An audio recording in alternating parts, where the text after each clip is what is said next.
immersive design. Immersive design is basically, let me share my screen. It's basically, let me see. Have to.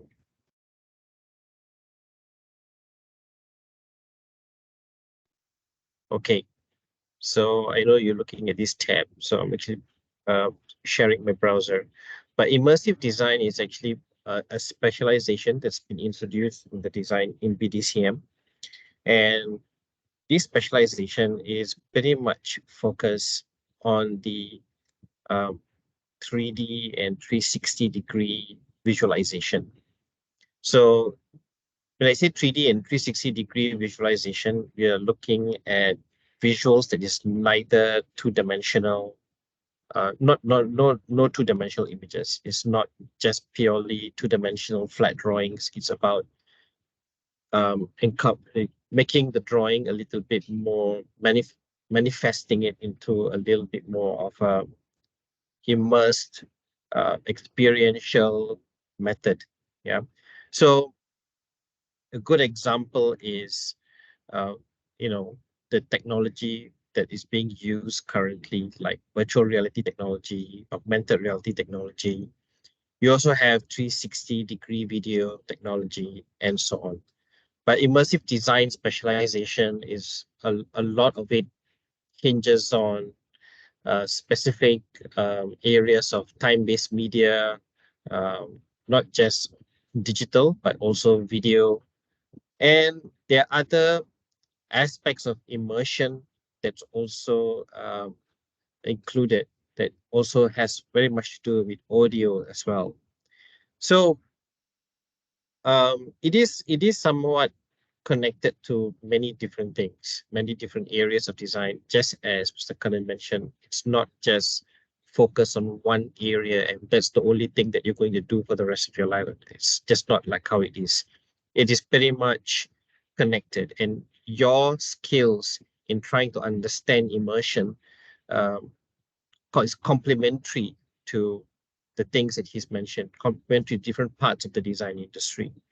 So so the subjects are taught, subjects taught in this specialization, interactive narrative design, which I facilitate, then film studies and cinematography, immersive video production, motion graphics and compositing, spatial audio design, immersive visual effects. So basically, some of the example, it's a new specialization, and we already had one semester in already. I can't speak for the other modules, but I can only speak for interactive narrative design.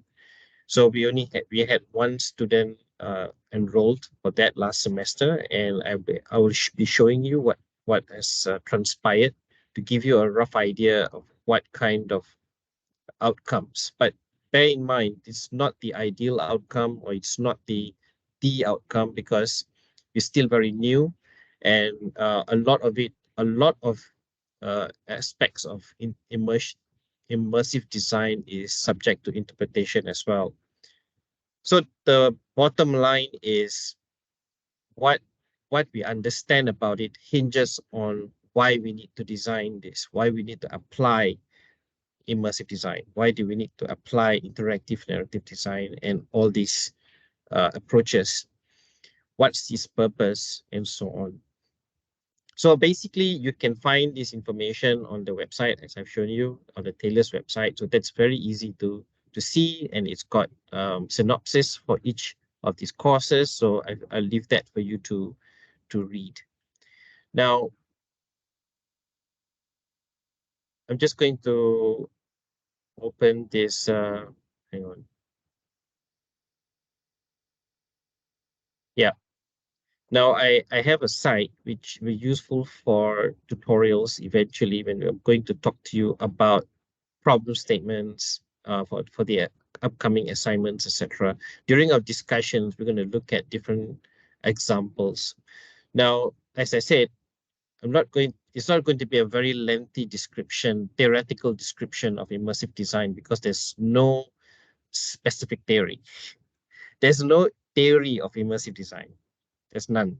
There is no, none of that. There's no academic explanation of what this is. There's only what it represents in terms of how it was manifested into the output, in the outcome, how it was created, and what was created and designed to facilitate a specific purpose.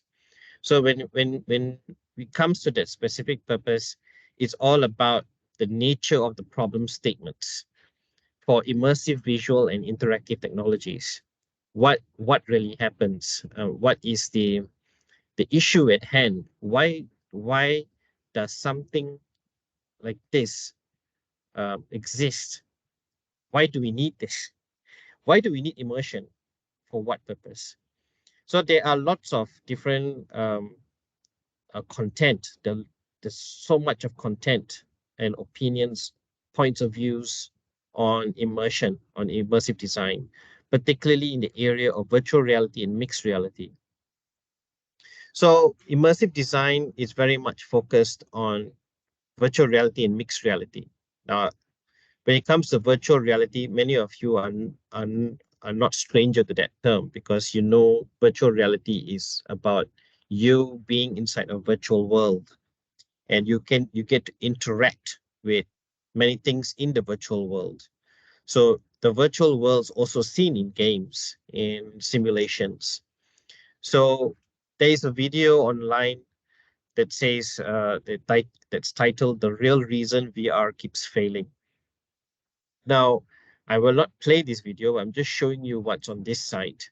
I will share this site once you have already confirmed your specialization, and once we've had our groups, then I can share this site to the groups, and you can actually watch this video. I'll put lots of references on this site as we discuss and talk about topics. Maybe you can share some things and I can just put it in here, kind of like my little scrapbook here for that will make it easier for me to talk to you about things.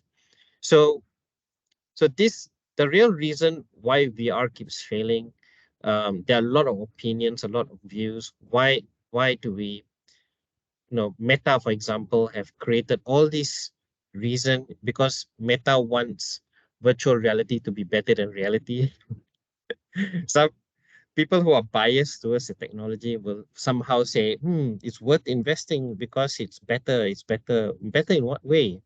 You know, um, I was just talking to somebody from culinary, and the person said, Charles, I want to use immersive technology for culinary. I'm saying my first reaction was, really? Do you really need that? Do you really need VR to understand, to learn cooking? For what purpose? Why? Unless if you're like 1,000 miles away and you can't make it to Malaysia, maybe that's possible. But then again, it's just not the same. You need to be in on location to smell, to taste, to touch. It's a sensory experience. How do you even replicate sensory experience into uh in as a sense of immersion in virtual reality? For why do we even do that?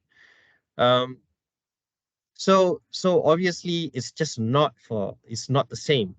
The real sensory experience to be on site, and just like Mr. Kannan has mentioned, take a sketchbook and draw. Literally hold a pencil and draw. It makes a huge difference. But what is really uh, this? How do we perceive immersive design or interactive narrative design in in terms of virtual reality? So how do you perceive it? It's it's what it is, isn't it? It's visual. So you perceive it as a form of a visual, you experience the visual, and you interact with the visual. There's no other senses involved. So the only reason to use it is to actually understand and to interpret the visual experience, the 3D experience. Now, with what Mr. Kannan has mentioned at length, was you create 3D objects, you create 3D modeling, and you can move it with your mouse. But in virtual reality, you move it with your controller or your hands. Sometimes you can use your hands to interact with the 3D objects. Sometimes you use your controller to do that. So virtual reality sort of like levels up the drawing or the 3D modeling, but in virtual reality, you can do a little bit more than just viewing it in 3D. You can turn it around, go underneath, walk around it, and so on and so forth. But why? Why do we still need to do something like that? So a good example of solutions um, is you can see some videos. For example, can VR help chemists solve scientific problems faster? Now, see the keyword scientific problems. You see, in research methodology and let me rephrase that. Research methodology and design share one thing in common. Everything hinges from a problem. So we're going to be talking about this further later on during tutorials, and Dr. Jinchi also would have some very detailed explanation about the nature of problem statements. But you have to understand one thing: the problem here is not about I've got a wound and I've scratched myself and I need to put a plaster on it. The plaster is the solution. The wound is the problem. That's not that kind of problem all the time. It is the sense of a problem. You're problematizing it. You're seeing that as a question. It could be a penetrating research question. Why it is the case? It's almost like asking the question 5 times in order to get so far to a possible idea of why of a solution, maybe. So, you played the game Ask Why 5 times, right? You played the game before. So it's a fun game. You can play with your friends. Ask why 5 times to any problem and probably get a solution. But it's not that simple. With research methodology, you problematize, you seek out questions, probably the right questions, in order to get yourself onto the journey to for a specific direction. In this case, right, what is that main problem? Now, if you actually watch this video, it's very interesting of how the actual experts, chemistry experts, and people who are in the bioscience area or in the pharmaceutical area, when they're trying to understand the behavior of proteins or behavior of molecules, they're best seen in 3D. You cannot possibly understand that in 2D. So you can see when they make a case about it, VR becomes a real necessity. The tool is secondary, but the solution is primary. The solution is not VR. The solution is the understanding of how it can solve. So that that is what it is. It is. There's no specific assumption that VR is the solution. That's not that. It is what VR can solve is the solution. You see the difference? It's not the physical, it's the approach, it's the idea. Very often in history, the idea is very strong. Idea is stronger than uh, many things. Idea is probably the most valuable thing. Now, there are other problems that you see around, even in the gaming world. Mr. Kannan talked about this gaming. Gaming is a billion-dollar industry. So there's all the different industries. But a good example in terms of gaming is that I'm not going to play this video, but if you can actually play it yourself. Now, they came up with an augmented reality game board using Tilt 5. Why? Because the problem exists in individual gaming consoles or gaming, individual gaming has made people detach from each other. Everybody is so individualistic. So there's a major problem, right? So there are lots of different problem statements concerning that. So these guys came up with a particular solution, and also it has commercial value using augmented reality glasses to look at the game board, and the game board is totally 3D. So check it out. There's the you can actually look for this video and have a look, see it for yourself. But you see, the thing is, right, the bottom line is this: problem statements is the most important thing before you even get started. you need to look at specific areas of immersive technology and to ask critical questions. So one of the things that we will also talk about in this is critical questions on immersive design. Why? Why do we need immersive design? What has immersive design done to that?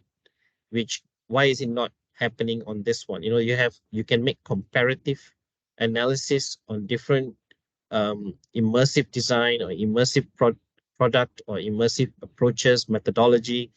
There's so many different ways to or products to choose from, or different um, creations, inventions.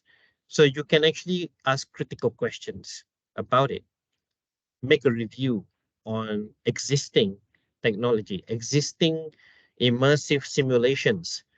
Um, try it yourself, explore it.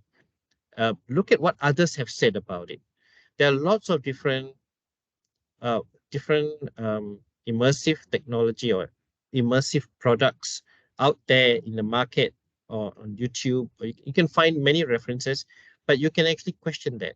You can actually question that. You can actually examine what these experts have said about it. Um, if it's gaming or a certain platform, you can read reviews. Some There may be journal publications or articles and reviews about that particular product uh, or simulation that may catch your attention. But the bottom line is this: you have to understand the narrative of the problem statement. In order to understand design, you must have a problem. You have to understand any invention or any solution, it hinges on the problem. So this is recently created in collaboration with the e-learning technology. Now, I'm an educational technologist and I'm an instructional designer. I understand, I apply, and also we publish different understandings of technology, especially immersive technology and simulation. So I'm very much into this. And Vortex XR Lab at Taylor's University is pretty much about the use of immersive design and technology. So I'm just going to play this video so you can understand what I mean. Because it's it's not easy to get students or specific individuals to create something, or to it's not easy to just do that, but without understanding why and the real problem. So it has to be somehow have a sense of relation to society, to needs, requirements, because otherwise there's no impact. Now there are ways that you can also do impact analysis, or you analyze the impact of different technologies. How is it benefiting? Sometimes when you do a design, when the design is created, or there are many designs in the market, right? You guys are all designers. You measure the success of the design through the feedback and the response from the consumer or the user. So a classic example is you could see Apple products, or you see smartphone products. You can see all gadgets, anything. But if you look at the response from the consumer, whether the data is coming from them directly or some kind of software, there's always response from the consumer. So how that means there's impact, but to what level is this impact? So you should examine the current situation today. Yeah. So this is something that we have created, and just to make our stake to understand our investors, to make our investors understand the impact of immersive technology in especially done in Vortex. So have a look.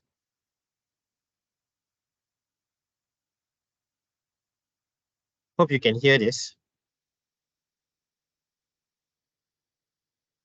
Nope. There's no sound, Dr. Charles. No sound, no? Okay, let me try again.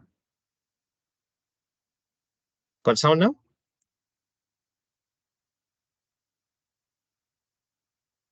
No sound yet. Okay, let me share again.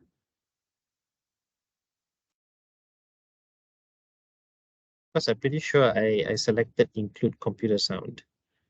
Okay, let me try again.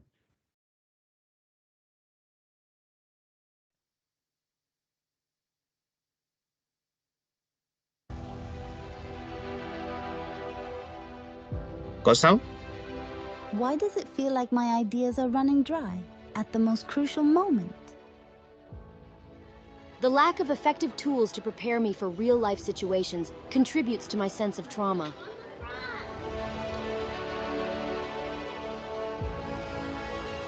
I thought I had a grasp on this, but now it's all just jumbled in my mind. The use of conventional slides during presentation isn't ideal for simulating real-world settings. Will I ever be good at teaching? How could I get a safe and simulated environment to practice learning and teaching pedagogies? Traditional e-learning methods to learn proteins and molecular biology are limited by their lack of interactivity, spatial understanding, and learner engagement.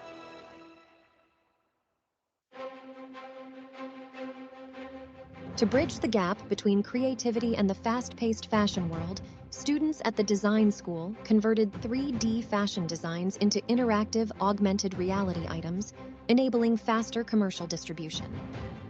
The design school developed a VR simulation game designed to help autistic children acclimate to real-life environments. The goal is to facilitate smoother transitions, reduce anxiety, and prevent potential traumatic experiences. Students at the design school created immersive and interactive environments using MetaWorld for designers in virtual reality. This has helped increase the quality of the design ideas and products. By utilizing a mixed reality virtual stage, students at Taylor's Business School enhanced the immersion and interactivity of their presentations, resulting in significantly more persuasive and impactful professional deliveries. At School of Education, a groundbreaking initiative is shaping the future of teaching through micro-teaching. By harnessing virtual reality's power, pre-service teachers can hone their teaching skills and explore innovative instructional techniques in this secure environment. Students at School of Biosciences used an application called Nanome, enabling them to interact with molecular structures in virtual reality. This immersive experience empowers them to delve into the microcosm and interact with molecular structures in virtual reality. Through XR immersive technology, Taylor's opens doors to boundless learning possibilities, enabling students to unlock their full potential and reshape the future of education.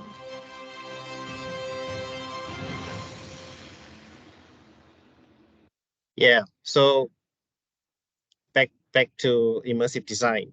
That looks like a marketing video, but it's not. A lot of the things there are being done here for real. They're not fiction. So I'm going to go back to my tab.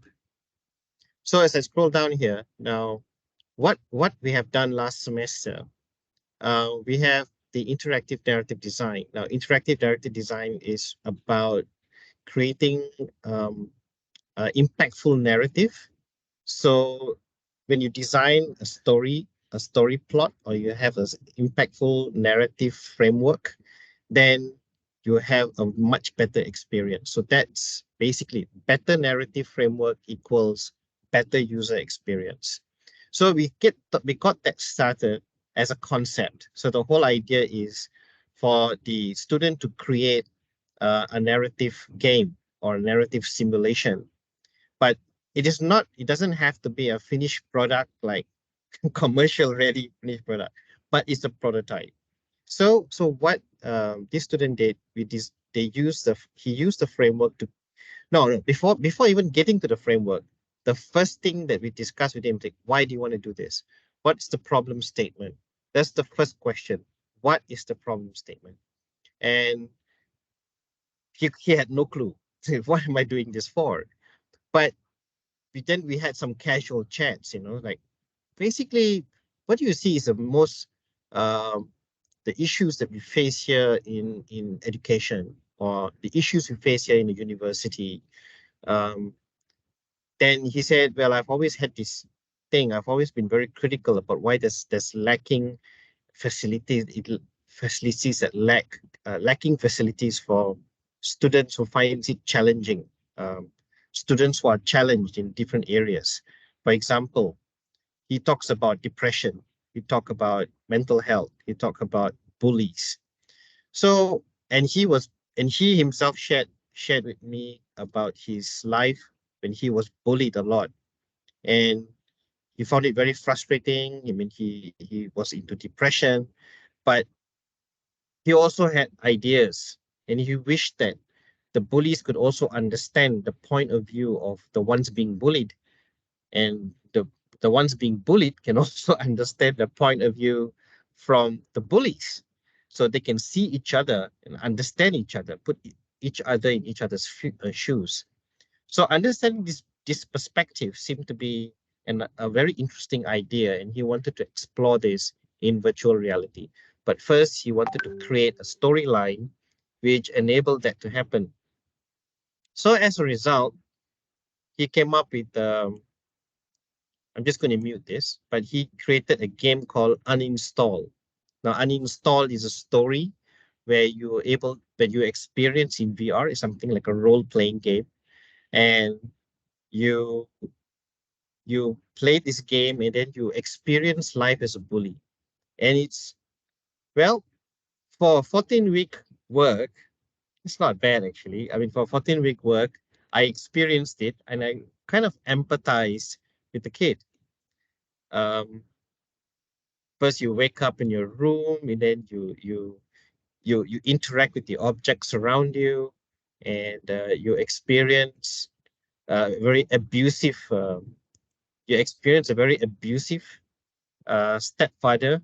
He's arguing with your mom, and then he said, "Hey, you," and then he comes there, and then he looks at you, and then he scolds you for nothing, for no reason, you know, and so on. Then your mom said, "Don't worry," whatever. So you can see, you experience a story, you experience a sense of oppression, trying to generate empathy.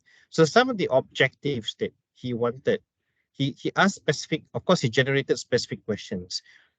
What would this generate? Would this be able to generate empathy after watching it? What kind of impact would it have on the user to experience? Would you be able to understand the experience of being bullied and things like that, or being humiliated in front of class, and so on and so forth? So so he had specific research questions. He also had the objectives, but he had a very strong problem statement. And because of that, he is able to put a story framework together and create this prototype.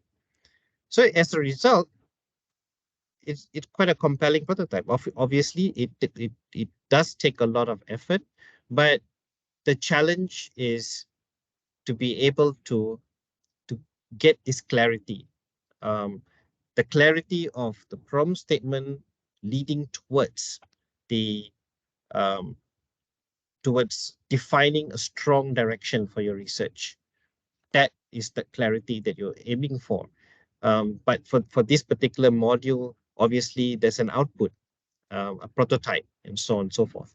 So it doesn't matter what you're doing, whether you're in UX, if you're doing something similar in UI UX, or animation, but if it's going to involve something involve immersive design, or some form of immersion in VR or augmented reality, or it's something more 3D immersion, then yeah, I think you definitely can also um, discuss this and examine this and evaluate, is your problem statement strong, is your purpose strong, what and uh, generate the right research questions about it. So at the bottom here is something that is work in progress currently. This is connected to an Impact Lab grant, which I successfully received. So this Impact Lab grant is to do with um, uh, creating a VR town, a VR rehabilitation town. This virtual reality rehabilitation Rehabilitation Town is a role-playing game of some sort. You've seen a preview of that in the video earlier, but because it's not done yet, but this is being done by a PhD student, and she's with the design school. So she's actually trying to infuse Chat GPT. He was experimenting with GPT. He infused GPT-3, I think, into Unreal Engine, and you're able to ask questions to the character intuitively, that you get intuitive responses and so on and so forth. So she's currently working on this, and we hope to see a prototype ready end of next year, and so on and so forth. So this is a particular research that a good example of a research based on virtual reality, immersion, and so on. So this is one area. But you know what? Immersion is not just about VR. Sometimes when I look at this computer screen, right? Then, for example, if you are in a simulation, if you're engaging in a simulation in a computer screen, whether it's gamified simulation or something that you're learning, even if it's 3D, yes, you can still experience immersion because your mind is interpreting that, your mind is perceiving that experience. Sometimes because there's sound and there's visuals, so, and it's especially more effective if you're wearing headphones. So if this is your direction in your particular projects, and if you want um, to understand how to research this, then yes, it's also possible. Yeah, we can also discuss this further. So in a nutshell, bottom line is um, immersive design is pretty wide, but the key word is immersive, immersion. So I would suggest that you do a detailed search for the word immersion in design, immersion in interactive games, or immersion in interactive simulation, immersion in learning simulations. I would suggest that you do a search on that because it's just very wide. Some of you will have specific preferences in terms of what kind of immersion that you want to study about. So, and remember, it's also interactive. So, or maybe your immersion is non-interactive. Non-interactive immersion, for example, is 360 video. Like if you want to experience seeing a great white shark swimming in front of you, but you can't touch the great white shark, then that's non-interactive. But it is very immersive because you can see all around you and you'll be frightened. It does generate a sense of it provokes you. It evokes a sense of feeling. You are emotionally affected when you see the image, especially the whole thing. Yeah, for example, when I used VR, and the first time I used VR, I made a huge mistake. I The application that I was running was a space station, the International Space Station. I wanted to know what it's like to be in the International Space Station, and apparently the application said you experience it in first person, it's realistic and so on. So I tried it out. And you know what? Just 2 minutes into it, I felt like vomiting. I was nauseous.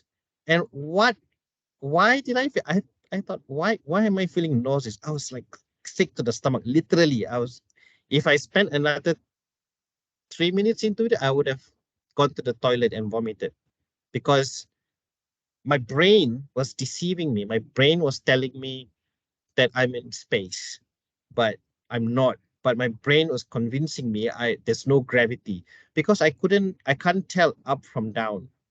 There was no gravity in space. I was floating. I just couldn't understand it. And my mind is just my mind was working overtime.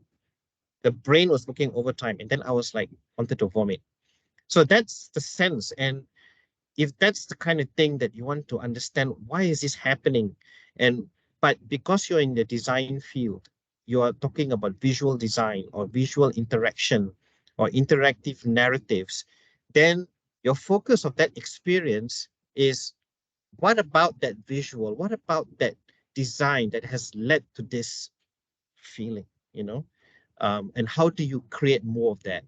So in order to understand that, you got to study, you got to research. So you have problem statements, you have specific penetrate, penetrating research questions that really deep dive into this. And it's okay. You are, and I like what Mr. Karan said earlier. I know I'm quoting him a lot, but he said, enjoy your life. And he said, enjoy your life. I mean, have fun asking questions. I think that's the thing about um, design research in the design field that is different from other disciplines. Think you can really question the most eccentric things that you see in a design, now particularly in immersive design. So my last but not least, yeah, enjoy doing your search and trying to understand this further. Keywords are immersive visuals, immersive design, interactive design, and so on. Use these keywords, do a comprehensive search. If this is kind of your field, then if you're interested, if there's a kind of project that you want to work with for your FYP in future or and so on, then yeah, by all means, I think this will be a good direction for you to take. Get started in terms of problematizing or trying to understand the issues concerning it, the current issues concerning this technology, and also other written articles or literature material, basically research material that has connections with immersive design. So yeah, so that's all from me for now. Thank you all for listening.